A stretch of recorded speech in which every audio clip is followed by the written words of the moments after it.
Magandang buhay! Baka, giniling, hinugasan muna bago gilingin. Ayan. Halagang 1,000. O, diba? Basta pag bumili, ito na. 1,000. So, ayan. Haluin muna natin kasi nagpadagdag ako ng taba para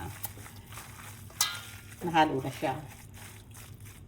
Yes! Lagyan natin na. Ito na yung bawang sibuyas natin. Yan. Titimplahan ko na ng timplang patis.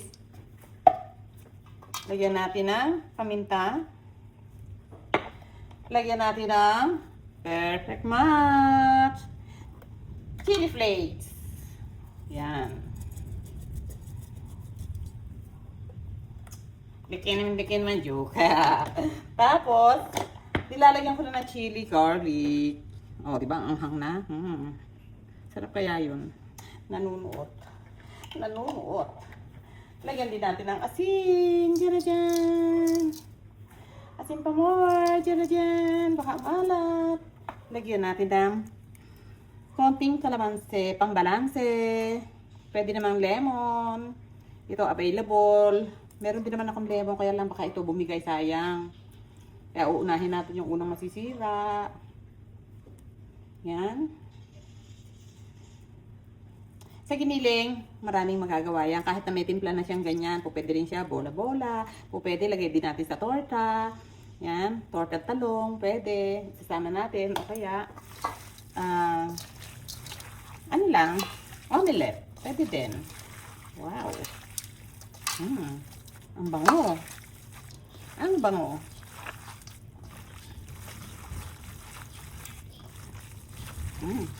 Bango niya. So, haluin natin ng maayos. So, hindi natin lalagyan ng itlog o anumang mga harina, mga ganyan. Wala. Low carb nga eh. Diba? So, kung pwede na rin yan. Kukuha tayo ng pansaho. Okay na din yan. Kahit may tipla na siya, okay pa din yan. Ayan. Tikman natin kung ano lasa. Medyo matabang. Lagyan natin ng konti pang asin. So, ayan. Okay na yan.